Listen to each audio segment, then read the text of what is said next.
Super Smash Bros. The first of the series of a very popular franchise. Nintendo came up with the idea of taking their top-tier mascots and pitting them up against each other. You can find out if Link can beat Mario, or Pikachu could take out Yoshi. It's one of those nerd discussions that seems to come up a lot. Usually in the basement of a 40-year-old Star Wars fanatic who swears it's all real. Well, this game gives those special people the opportunity to get an answer to those questions. And to everybody else, you can just enjoy the fun gameplay. The plot is about a person with a white-gloved hand playing with some dolls and imagining they were fighting each other. It's really something that... Wait, white-gloved hands? No way. Do you think it's possible?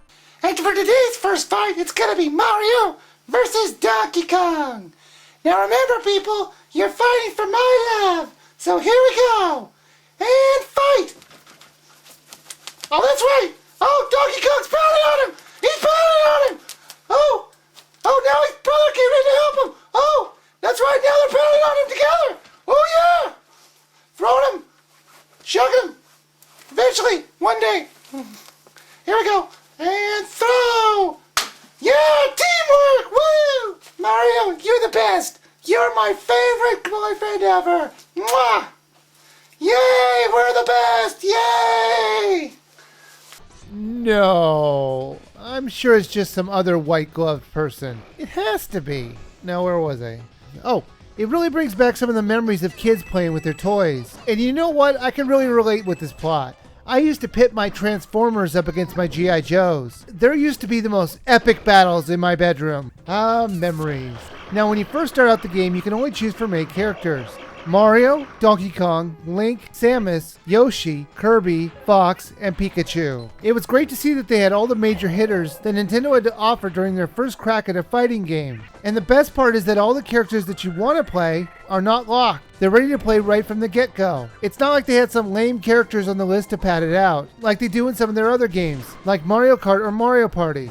Even the hidden characters, Luigi, Captain Falcon, Ness, and Jigglypuff, were popular in their own right. Now, this game is very easy to pick up and play. Even the combos and special attacks were very easy to pull off. Now, there were only a few basic moves for each character to have: punch, kick, throw, and block. It is a little bit more complicated than that, as the way you use your character changes the way they react to the way you press a button. Like take Kirby for example. If you're not moving, a certain button will make him suck up an enemy to steal their soul.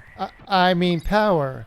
Yeah, that's what I mean. But if you push right or left when you're pushing the button, Kirby will throw a punch. So they take the most basic controls and complicate them perfectly. The moves were easy enough for kids of a younger age to remember and pull off. The goal of each match is to knock your opponent out of the ring. The higher number of percentage points you or your opponent has, the easier it is to knock them or you out of the ring for good. There are 2 ways to play the game, solo or versus mode. It's not like Super Smash Bros. Brawl for the Wii, as the options you have to choose from are very limited. However, for a first attempt at making a mascot fighter, I do think they did a good job. In the solo mode, you have to fight your way through a series of different kinds of fights. They range from normal 1-on-1 to crazy 1-on-30 fights. One of the most disappointing things about this is that the solo mode never changes. It has you fighting the same opponents in the same order through each play of the solo mode. So at some point you're going to find the game very repetitive in that regard. The only reprieve to the repetitiveness is the bonus worlds you have to travel through. The first 2 bonus worlds change depending on the character you're playing with. Now the versus mode is exactly what it sounds like. You and 3 other people can fight it out. You pick the character that you want and then you pick the stage you want to fight in. And that's about it. It's a fight to see who can stay in the ring longer. You can play the versus mode in a free-for-all or a team battle mode.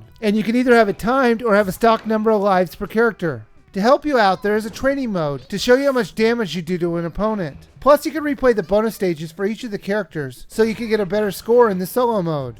Super Smash Bros. Is a fun look back at the series at its infant stage. It was fun to play, and the level designs, while not elaborate as they are nowadays, were still fun to play on. You can download the game now for 1,000 Wii points, and that's not too much money to pay for this game. My only reservation is that if you own the GameCube version or the newest Wii version, there really isn't anything that you don't already have in the newer versions, but done better. This game is worth a buy for a collector of all the games, or someone who can't afford the later versions. Now this game may be fun to play, but since there's nothing new worth playing, I'm going to say skip if you already own 1 or 2 of the other games in the series.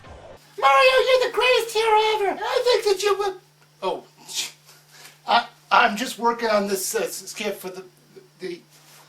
I don't even want to know.